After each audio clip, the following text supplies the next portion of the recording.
오늘은 스트레스와 건강에 대해서 살펴보도록 하겠습니다.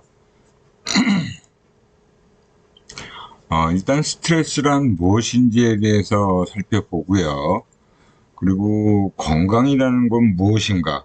우리가 건강에 대한 관심은 최근에 많이 증가하고 있는데, 정말 진정한 건강이라는 게 무엇인지 한번 살펴보도록 하고요. 스트레스와 건강 간의 관계도 한번 살펴보도록 하겠습니다.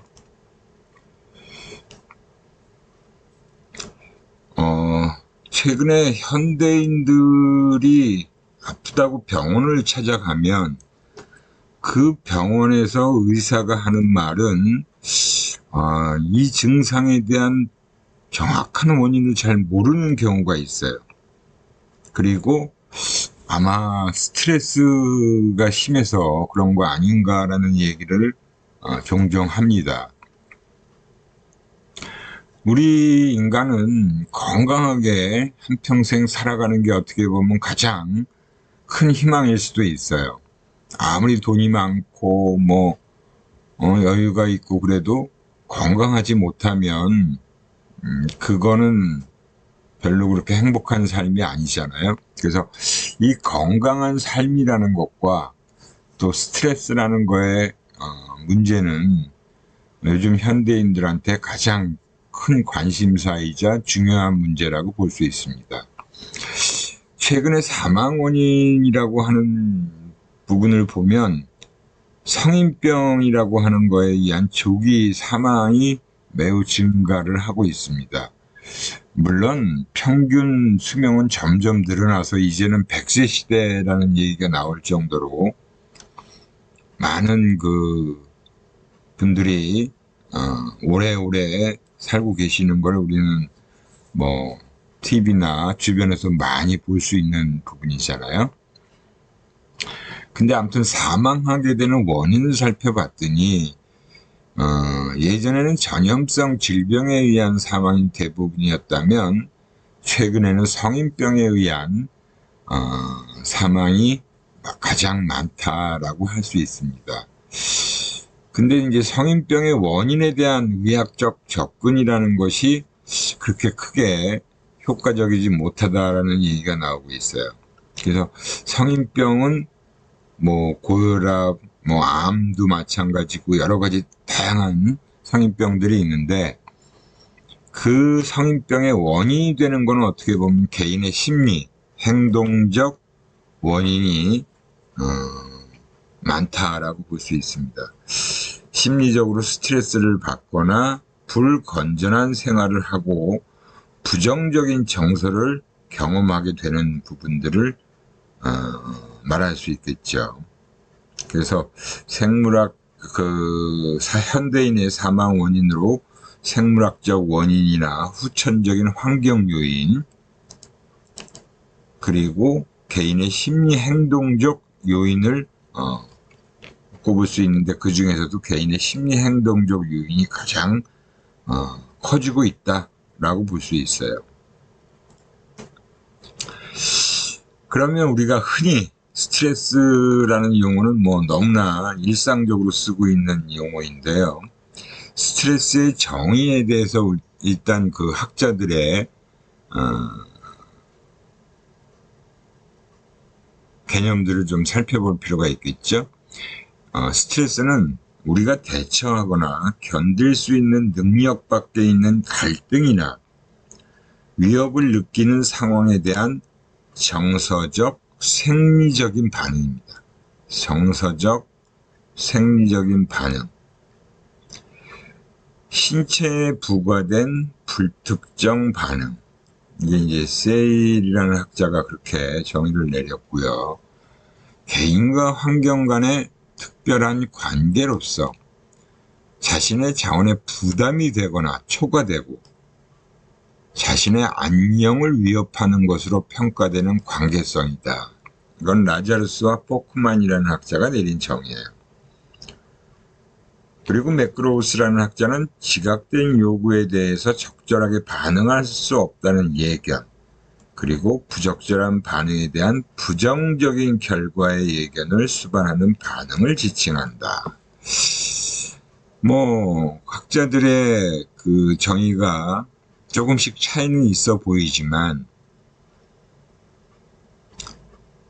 안녕을 위협하는, 그리고 적절하게 반응할 수 없게 되는 부적절한 반응에 대한 부정적인 결과의 예견을 수반하는 반응이다 라는 얘기가 공통적인 키워드로 나오고 있습니다. 개인이 자신의 욕구를 충족시키고자 할 때 사실은 변화나 적응을 필요로 하는 상황이 된 거죠. 뭔가 욕구 충족을 시키기 위해서는 지금의 내 상태에서 어떤 만족스러운 상태로 변화가 돼야 된다라는 거예요.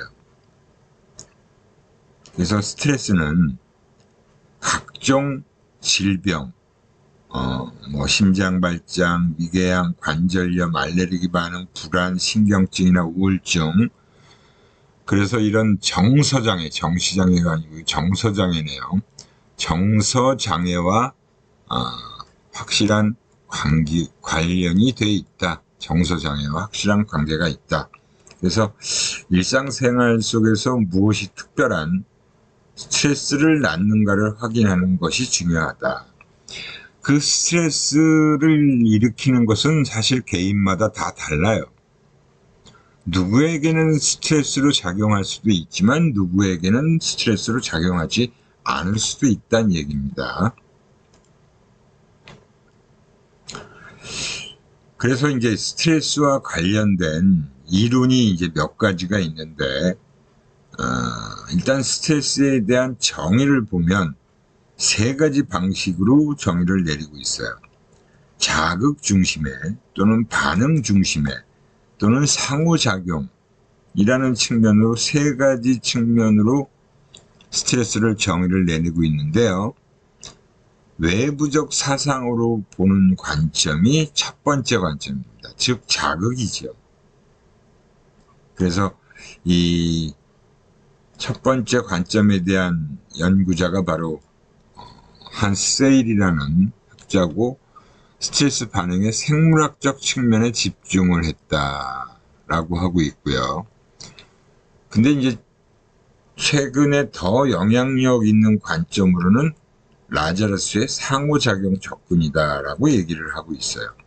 그래서 우선 각각의 관점에 대한 내용들을 좀 살펴보겠습니다. 세일의 관점을 보면 이 스트레스가 생리적 반응에 미치는 효과를 연구해서 신체 질병과 스트레스와의 강력한 사례를 제시하고 있습니다. 그래서 스트레스 1, 스트레서라는 용어를 사용했고요. 반응을 의미하는 게 바로 스트레스라고 명명을 했어요. 그래서 스트레스 상황 하에서 신체가 어떻게 반응하는지를 설명하는 모델을 개발했고, 신체는 스트레스와 상관없이 동일한 반응을 한다고 주장을 하고 있습니다. 그래서 반응으로서의 이제 스트레스를 얘기하는데, 신체가 어떤 외부 자극에 대해서 보이는 비특정적 반응으로 스트레스를 정의하고 있습니다. 외부 자극에 대해서 보이는 비특정적 반응이에요.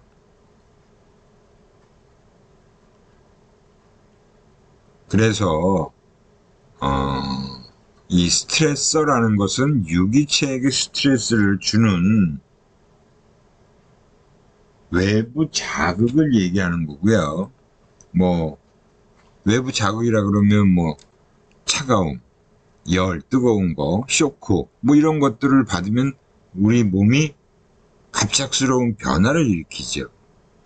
차가운 게 몸에 닿으면 우리 화들짝 놀라면서 몸에 변화가 생겨요. 뜨거운 것도 마찬가지고요. 쇼크도 마찬가지고.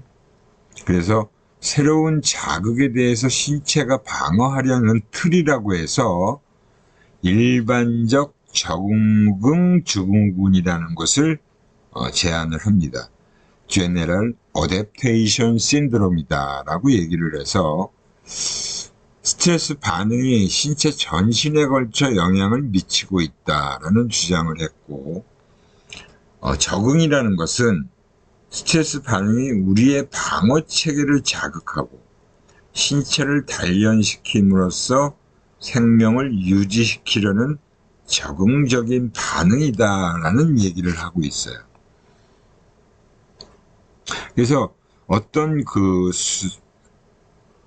그런 신체의 외부 자극이 들어왔을 때 이제 갑작스러운 변화가 일어나고 그 변화에 대해서 차츰차츰 적응을 해가는 그런 반응을 보이고 있는 거죠. 우리 몸이 그렇게 돼 있어요. 그래서 이 일반적 증후군이라는 것을 세 단계로 구분해서 설명을 하고 있습니다.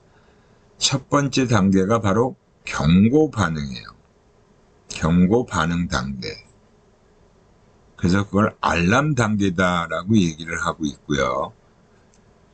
그 경고 반응이라는 것은 우리 신체가 외부의 물리적인 어떤 위험을 물리쳐야만 한다는 것을 깨달을 때 시작된다. 아, 내가 지금 이 상황을 빨리 헤쳐나가야지 라고 느끼는 그 시기가 바로 경고 반응 단계다. 유기체가 해로운 자극에 갑자기 노출되었을 때 먼저 몸에서 심장 박동이 빨라지고 근육 긴장이 풀어지면서 체온과 혈압이 떨어져요. 그러니까 몸에서의 반응이 먼저 자동적으로 나타나죠. 그리고 그걸 우리는 뇌에서 내가 지금 위험한 상황에 처해 있구나. 위험한 자극에 노출되었구나. 이렇게 이제 경고 반응을 보내기 시작합니다. 그래서 이제 방어력이 동원되는 역시효크 국면으로 부신피질 자극 호르몬의 분비가 증가한대요. 그래서 방어력을 이제 동원해야 되니까 내가 이제 그런 외부 자극의 충격에 노출되었을 때 그거를 막아내야 되니까 이미 내 몸은 그런 자극에 이미 노출이 됐어요. 그래서 몸에서 그런 방어를 하기 위한 체계를 갖추는 거죠. 그런데 스트레스가 워낙 강하고 심하면 경고 반응 기간 동안에 죽게 될 수도 있다는 거예요. 살아남게 되면 초기 반응은 저항 단계가 되고 증상은 사라진다. 그러니까 스트레스가 갑작스럽게 워낙 심하게 작용을 하면 정말 거기에 저항할 수 없이 쇼크사를 할 수도 있는 거죠. 그런 경우 꽤 있잖아요. 그죠? 뭐 살아남게 되면 이제 저항 단계가 되고 그 증상에 맞서 싸우면서 이겨내는 단계가 되겠죠. 그래서 이 저항 단계에서는 심리적인 혼란의 증가에 대항해서 싸움에 따라 정신적, 신체적 증후 및 다른 긴장의 신호들이 나타나게 된다. 여러 가지 이제 몸에서 신호들이 막 나타나요. 그래서 그래, 내가 지금 굉장히 압박을 크게 받고 있는데 어떻게든 이걸 이겨내야 된다 라고 생각하고 뇌에서 이제 그런 신호들을 내 몸에 여기저기 보내겠죠. 호르몬도 분비시키고 뭐 거기에 저항하기 위한 내 몸의 그 체계를 작동시키게 되고, 그렇게 되면 이제 스트레스를 어느 정도 누그러뜨리죠. 그래서 그런 우리의 노력이 성공하면 정상 상태로 돌아갈 수 있지만 너무 스트레스 자극이 강해요. 그리고 극단적이거나 오랜 시간을 끌게 되면 신체적인 자원 및 정서적인 자원은 어떻게 돼요? 점차 고갈되죠. 막 맞서서 싸우긴 하는데 스트레스 자극이 너무 강해요. 그러면 신체의 내부 자원들이 하나하나 다 고갈되기 시작한다는 거죠. 그래서 소모의 신호들이 한층 더 분명해지는 시기가 바로 저항 단계입니다. 그래도 여하이 그 스트레스 원들을, 압박들을 이겨내면 다행히 생존을 하게 되는 거지만, 그렇지 못하면 사망에도 이를 수 있다는 거예요. 그 소모 단계라는 게 이제 세 번째 단계죠. 내 몸의 모든 에너지들을 이 스트레스에 맞서 싸우는데 사용을 하는 거예요. 그래서 스트레스를 통제하기 위한 필사적인 시도를 하는 거죠. 그래서 점차 비효율적인 방어 기제를 사용하게 되고, 현실 접촉을 상실하기도 하고, 정서장애나 정신병의 징후를 보일 수도 있다는 겁니다. 비효율적인 방어 기제를 사용하게 되니까 나도 지금 정신이 없는데 막 이것저것 막 갖다 붙여서 방어 기제를 사용하는 거죠. 그러다 보니까 현실 감각이 떨어지는 거예요. 정서 장애가 올 수도 있고 정신병의 징후를 보일 수도 있다는 거죠. 혹은 또 집중 곤란, 신경 과민, 미루는 버릇, 할 보람이 있는 것은 아무것도 없다라는 냉소적인 신념과 같은 소모의 징후를 보인다. 그러니까 이거는 아주 뭐라 그럴까, 많은 에너지를 쓰다 보면 근데도 안 되면, 이도저도 안 되면 점점 더 포기를 하게 되는, 그리고 집중하기가 어려워지는,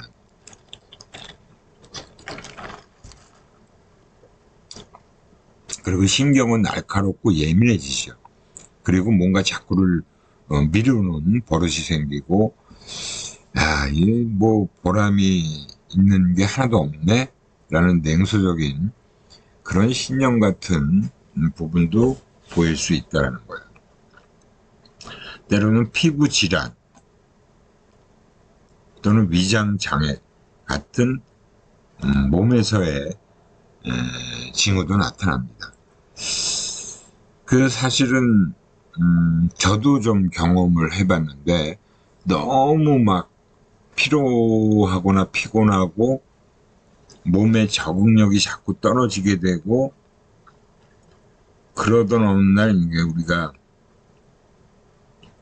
대상포진이라고 하는 증상이 나타났어요.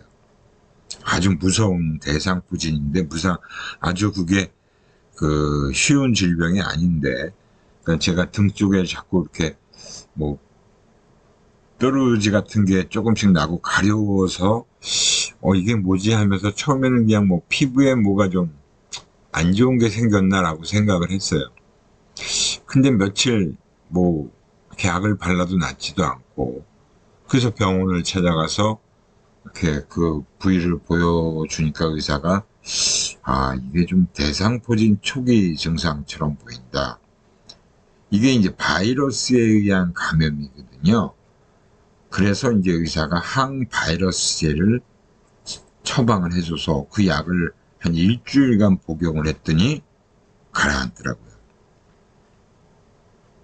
그리고 일주일 뒤에 다시 의사를 찾아갔는데 어느 정도 좀 완화가 된 것 같다라고 하면서 약을 한 번 더 처방해줘서 며칠 더 드셔보시고 깨끗이 사라지거나 통증이 없으면 괜찮은 거니까 약은 그만 드셔도 된다라는 얘기를 해서, 제가 이제 그때 어느 정도 치료를 했고, 그 이후로는 별로 그런 증상이 안 나타나는데, 제가 이제 이번 11월 달 경우에도 매주 거의 출장을 다니다 보니까 굉장히 이제 몸이 피곤하고 그러니까 조금씩 또 그런 증상이 나타나기도 하는 것 같아요. 그래서 사실은 이런 스트레스라는 게 뭐 다양하니까,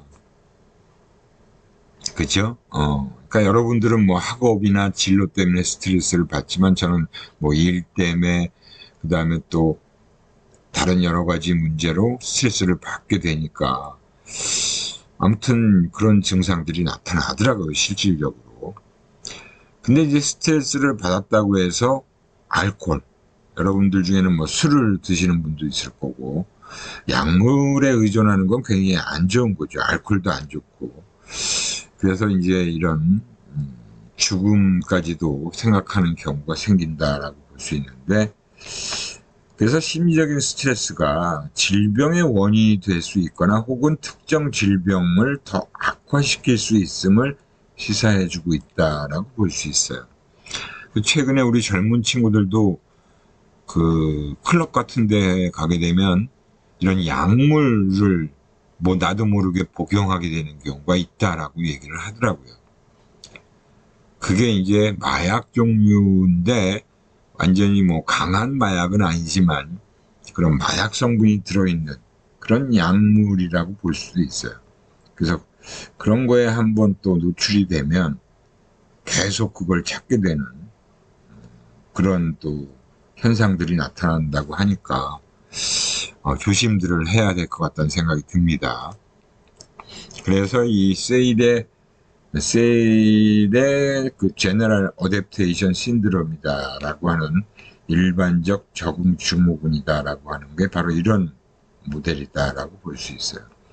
알람 단계, 저항 단계, 소모 단계, 이렇게 해서 처음에는 그 쇼크를 받고 어느 정도 저항을 하면서 그 신호를 받고 나서 저항을 극렬하게 하지만 그 다음에는 점차 에너지가 소모되는 그런 단계로 들어갈 수 있다라는 거죠. 하여튼 요 저항 단계에서 어느 정도 극복을 하는 게 가장 바람직하다라고 볼 수 있다라고 생각을 합니다. 그래서 이 세일의 관점에 대한 평가를 보면 일단 스트레스라는 그 연구를 하고 측정을 하는 데 영향을 미친 거는 아주 분명한 부분이고요. 여러 가지 환경적 조건들을 연구하도록 촉진시켰다라고 볼 수 있고, 정서적 요소와 스트레스 사건에 대한 개인적 해석을 무시했다는 점에서 이제 비판을 받았죠. 이 부분이 이제 나중에 다른 연구자에 의해서 이 스트레스 연구에 덧붙여집니다. 그래서 세일에는 스트레스의 생리학을 강조했고, 인간이 아닌 동물을 대상으로 주로 연구를 했기 때문에 인간이 갖고 있는 독특한 요인들은 좀 무시한 부분이 비판을 받고 있다라고 볼 수 있어요. 그 다음에 이제 그 반응으로서의 스트레스를 얘기할 수 있는데요. 자극으로서의 스트레스.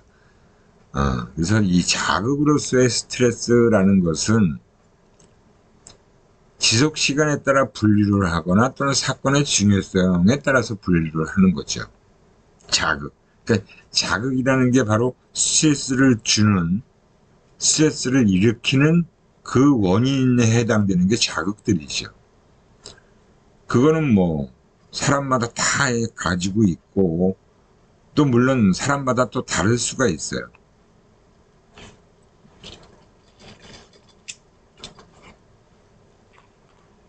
그 일부 사람들에게 영향을 주는 중대한 변화, 그러니까 자기의 어떤 상황에서 변화가 생기는 거, 그것도 아주 큰 스트레스 요인이 됩니다. 사랑하는 사람의 죽음, 특히 이제 부부가 오랫동안 살다가 한쪽 배우자가 죽게 되면 굉장히 스트레스를 크게 받아요. 그리고 질병, 해고, 이혼, 출산, 뭐 큰 시험 같은 것들, 이런 것들을 우리가 흔히 위기라고 부르는 부정적 경험들이에요. 최근에 제가 잘 아는 고등학교 동기 친구가 폐암에 걸렸어요. 폐암에 걸렸는데 그 폐를 절개하고 수술을 하고 암을 떼어내고 완전히 제거가 안 돼서 항암 치료까지 1차 항암 치료까지 받았습니다. 근데 지금도 그 암과 싸우고 있어요. 포기하지 않고. 굉장히 아주 정신력이 강한 친구인데 매일같이 그 본인이 그 암과 싸우는 그런 과정을 페이스북에 계속 올리고 있습니다. 그래서 하루하루를 잘 버텨나가고 있습니다. 저는 그 친구가 충분히 분명히 이겨낼 거라고 생각을 해요. 아마 보통 사람 같으면 벌써 어떻게 돼도 됐을 것 같은데 굉장히 의지가 강하고 정신력도 강하고 뭐 신체도 건강한 친구이기 때문에 아마 극복을 하지 않을까라고 생각을 합니다. 아무튼 그런 질병, 한쪽 배우자의 죽음, 그 다음에 이혼, 이런 문제, 그런 어떤 변화가 우리 인간한테는 굉장히 큰 일상의 문제거리지만 스트레스를 주고 심리적 부담을 주는 사건들이에요. 그래서 물론 이런 심리적 부담을 주는 사건들은 우리 일상생활에서도 많이 일어나죠. 뭐 부부싸움 하는 거, 자녀가 아픈 거, 일이 많다는 거, 뭐 현대 우리 인들이 많이 경험하는 일들입니다. 중요한 정신건강 측면에서 매우 중요한 일이다라고 볼 수 있는데요. 이런 이제 자극으로서의 스트레스를 얘기한 거예요. 그래서 라자루스와 코헨이 많은 사람에게 격변을 일으키거나 영향을 주는 중대한 변화, 통제할 수 없는 사건들, 특히 이제 천재지변, 그죠? 지진 나고 홍수 나고 그랬을 때 우리 인간은 아무것도 할 수 없는 무력한 존재가 되잖아요. 전쟁, 지금 이스라엘과 뭐 하마스의 전쟁으로 인해서 그 뉴스를 보니까 한 12,000명의 사망자가 발생했더라고요. 그 중에 뭐 여성과 아동이 거의 한 7, 8천 명이 되는 것 같더라고요. 이런 어떤 사건들이 얼마나 힘들고 고통스럽겠습니까? 그래서 굉장히 그런 부분에 대해서 사람들은 스트레스를 많이 받을 수밖에 없어요. 근데 이제 라자루스와 또 동료들이 환경과 사람 사이의 거래 작용으로서의 스트레스에 대한 관점을 가지고 얘기를 했습니다. 어차피 스트레스는 개인이 가진 자원이 초과하면서 개인의 안녕 상태를 위협한다고 평가되는 개인과 환경 간의 특정한 관계로 정의를 내리고 있어요. 개인과 환경 간의 특정한 관계로. 그래서 사건의 긴장성에 대한 개인의 지각과 그것에 대처할 수 있는 자신의 능력에 대한 평가 등에 의해서 결정될 수 있다. 그러니까 어떤 스트레스 자극을 내가 접했을 때 그걸 어떻게 해석할 거냐. 그리고 그걸 내가 맞서서 이겨낼 수 있을 거냐 하는 자신의 능력에 대한 평가가 중요하다라는 거예요. 그래서 어떤 자극이나 자극에 대한 반응 자체가 스트레스를 결정하는 것이 아니고 그 자극을 해석하고 그리고 그 요구에 반응할 수 있는 자신의 대처 자원을 해석하는 방법에 의해서 결정되는 것이다. 그래서 인지적 평가와 대처의 중요성을 오히려 강조했다라고 볼 수 있어요. 그러니까 스트레스 자극 자체가 중요한 게 아니고 그 자극을 그 유기체가 그 사람이 어떻게 바라볼 건가 하는 게 중요하고, 만약에 나한테 스트레스를 주는 자극이라고 하면 그 스트레스에 대해서 내가 대처할 수 있는지 없는지, 그런 능력을 갖추고 있는지 없는지에 대한 본인 자원에 대한 평가를 하는 것이 중요하다라는 것을 강조한 겁니다. 그러니까 이 라자루스와 동료들의 경우는 그 스트레스 자극, 스트레스 반응, 이것 두 가지가 그렇게 중요한 게 아니고 그걸 바라보는 사람의 관점, 그리고 스트레스 반응에 대해서 내가 그것을 이겨낼 수 있는 자원을 얼마나 잘 가지고 있느냐 하는 부분이에요. 그래서 이 라자루스의 이론은 사건에 대한 해석이 스트레스 사건 자체보다 더 중요하다고 여겼습니다. 예, 그게 어떻게 보면 더 정확한 얘기가 될 수 있겠죠. 심리적 상황에 대한 개인의 지각이 더 중요하다고 주장을 한 거예요. 그러니까 여러분들도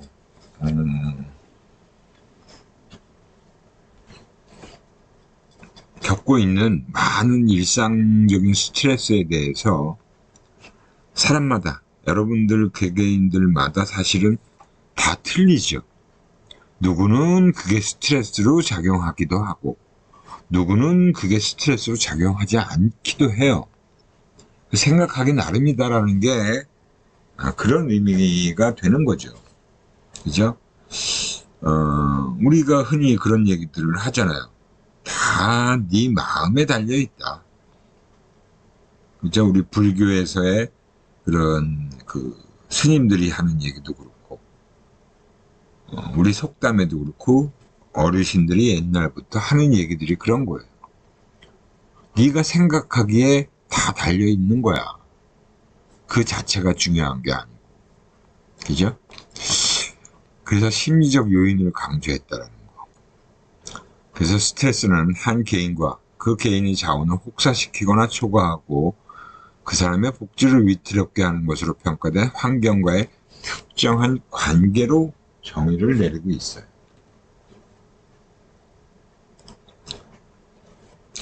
그래서 라자루스의 그 이론의 내용을 좀 살펴보면 이 사람은 평가가 되게 중요한 거죠. 그래서 사람들은 일반적으로 세 가지 유형의 평가를 사용한다고 생각을 했어요. 1차 평가, 2차 평가, 재평가. 1차 평가라는 것은 사건을 자신의 안녕과의 관계에서 평가하는 것이에요.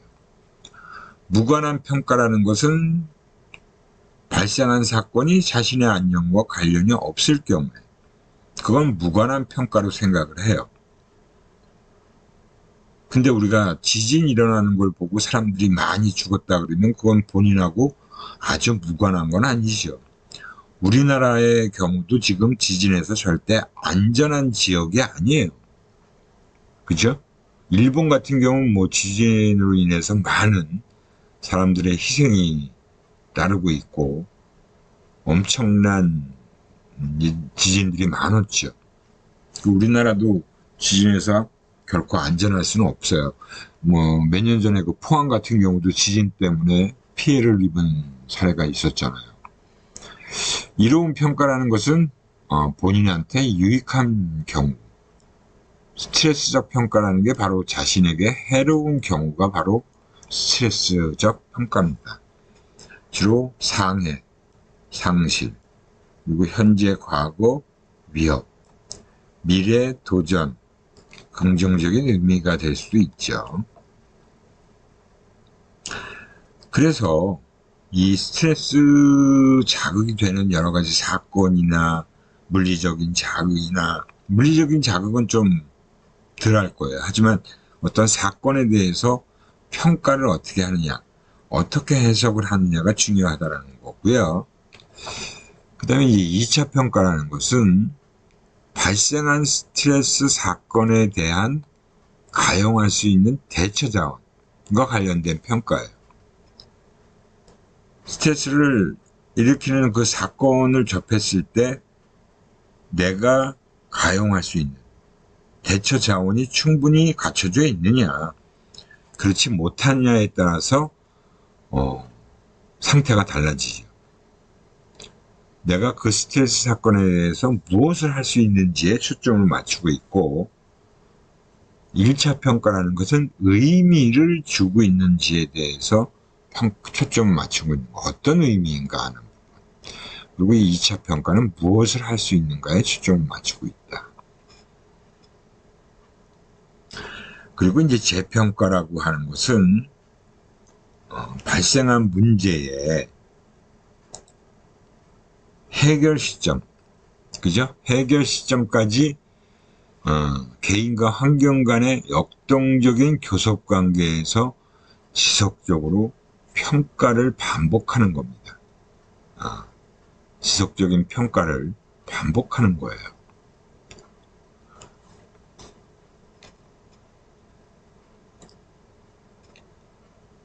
그래서 이 라자루스의 이론에서는 대처가 중요하다고 그랬죠. 뭐 우리도 마찬가지예요. 사실은 스트레스를 누구나 다 받고 있지만 그 스트레스를 받았을 때 그 스트레스에 대해서 어떻게 대처하느냐가 중요하다는 거죠. 스트레스는 피할 수 없는 거잖아요.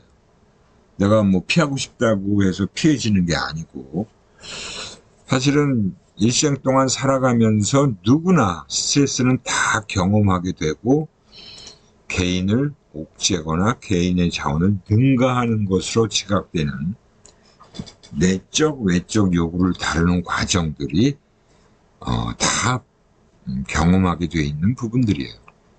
행동, 정서 또는 동기 반응, 사고, 이런 것들이 다 동원이 되지요, 사실은. 그래서 대처의 속성을 보면 과정이고 자신의 노력이 얼만큼 성공적인가에 대한 평가에 따라서 지속적으로 변화가 되는 상황이다라고 볼 수 있어요. 그 대처는 본인의 노력이 들어가야 돼요. 자동적인 것은 절대 아니지요. 자동적으로 그 본인의 노력이 되는 건 아니에요. 어떤 식으로든 본인이 행동을 능동적으로 해야만 대처가 어느 정도 일어나고 있는 거죠. 대처를 하게 되는 거예요. 노력을 요구한다. 그리고 상황을 관리하는 노력이다라는 겁니다.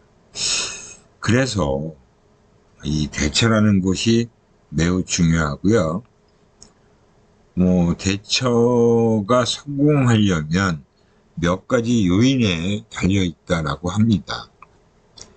우선 자신의 건강과 에너지가 중요해요. 그래서 우리가 언제 스트레스 사건을 마주하게 될지는 사실 예측하지 못하잖아요. 갑자기 발발하는 거니까. 자연재해도 마찬가지고 어떤 사건들도 예견되지 않은 상태에서 갑자기 발생하는 것들입니다. 그런 것들이 스트레스로 나한테 닥쳐올 때 내가 얼마나 건강관리를 평상시에 잘하고 있는지, 그리고 내가 그것들과 맞서서 싸울 수 있는 에너지를 얼마나 많이 갖고 있는지가 중요하다는 거예요. 그러면서 일단 긍정적인 신념을 또 형성하는 것이 중요하겠죠. 그래, 스트레스야 와라. 내가 물리쳐 줄게. 나는 스트레스를 분명히 극복할 수 있어. 라고 하는 긍정적인 신념을 일단 형성하는 게 중요하다라고 볼 수 있고요. 근데 그런 마음만 가지고 사실은 스트레스로 작용하는 사건들을 다 해결하는 건 아니잖아요. 그냥 무작정 나는 버텨낼 거야, 나는 맞서 싸워서 이길 거야 라고 한다고 해서 스트레스를 극복하게 되는 건 아니죠. 거기에는 문제 해결이라는 기술이 필요해요. 그죠? 문제 해결. 문제 해결할 수 있는 능력을 얼마나 내가 갖추고 있느냐 하는 것도 되게 중요한 거고, 또 역시 사회적 기술이라는 것도 필요합니다. 즉 대인관계 상황을 생각해 보면, 뭐 내가 그런 어려움에 닥쳤을 때, 어려운 사건을 마주했을 때 누군가에게 도움을 요청할 수 있는 사람이 곁에 있다면, 그러면 얼마나 든든해요. 지원군이 옆에 있다면. 근데 내가 그런 상황을 마주했는데 아무도 나를 도와줄 사람이 없어요. 아무리 생각해도. 그러면 굉장히 힘든 상황이 또 역시 더해질 거예요. 그래서 이런 사회적 기술이라는 것도 매우 중요하고, 물질적인 자원이라는 것도 매우 중요하다라고 볼 수 있습니다. 그런 자원들을 가지고 있어야 내가 대처할 수 있겠죠. 그래서 이 세일의 이론과 라자루스의 이론을 가지고 한번 요약해서 비교해 보면, 세일 같은 경우는 스트레스를 처음에는 자극으로 봤지만 나중에는 반응으로 봤어요. 그죠? 그리고 일반적 정응 주근군이라는 걸 통해서 경고 단계, 저항 단계, 소진 단계를 제시했고요. 그리고 모든 외상이나 질병이 다 여기에 해당된다라는, 어떻게 보면 이제 스트레스와 관련된 초기 이론을 정립한 측면에서는 굉장히 인정을 받지만, 또 많은 그 문제점을 갖고도 있었죠. 이제 그런 차원에서 이제 라자루스가 스트레스를 상호작용적 관점을 가지고 주장을 한 거예요. 그러니까 스트레스는 자극이다, 반응이다가 중요한 게 아니고, 스트레스와의 어떤 만남이라는 것은 역동적이고 복잡하고 변화를 일으키는 것이다. 그리고 그 스트레스를 내가 접했을 때 어떻게 생각하고 어떻게 평가하느냐가 중요하다는 거죠. 그리고 또 스트레스를 내가 지금 받고 있는데, 그래서 그 스트레스에 대한 반응이 나타나고 있지만, 그에 대해서 내가 얼마나 그것들을 잘 버텨내고 이겨낼 수 있느냐, 그런 자원들을 내가 얼마나 많이 가지고 있느냐 하는 부분이 되게 중요하다라는 부분이에요. 그래서 그 스트레스 사건의 결과가 이후의 평가를 또 변경시키기도 하고요. 그리고 이제 이런 스트레스라는 것은 사실은 개인에 따라서 매우 다양하게 나타난다, 그 양상이. 뭐 어떤 경우에는 여러분들도 아마 다 경험을 해봤으니까, 스트레스라는 걸, 그 스트레스를 내가 지금 겪고 있을 때 내 나름대로의 그 스트레스를 해결하기 위한 방법을 잘 가지고 활용하는 사람도 있고, 그렇지 못하고 그냥 막 이 스트레스 고통에서 벗어나고 싶으니까 막 술을 마구 퍼마시고 정신을 잃고 그렇게 해서 막 스트레스를 어떻게든 피하려고 하는 노력도 하기도 해요. 그것도 노력이라고 볼 수 있죠. 하지만 그거는 맞서 싸우는 것이 아니라, 해결하는 것이 아니라, 잠시 내가 스트레스에서 벗어나려고 하는 그런 노력이라고 볼 수 있죠. 근데 그거는 근본적인 문제 해결이 아닌 거잖아요. 그래서 이러한 그 스트레스 상황에서 내가 그걸 어떻게 대처하느냐가 매우 중요한 거고, 많은 그 스트레스 사건들, 자극들에 대해서 어떻게 바라보느냐가 더 중요하다고 볼 수 있습니다. 그래서 마음 상태가 중요하고, 그 마음 상태라는 것이 어떻게 보면 평상시에 좀 긍정적인 사고를 하는 사람과 부정적인 사고를 하는 사람 간에 아마 스트레스를 바라보는 관점도 틀릴 것이고 그 스트레스를 마주했을 때 대처하는 방식에서도 차이가 날 거예요.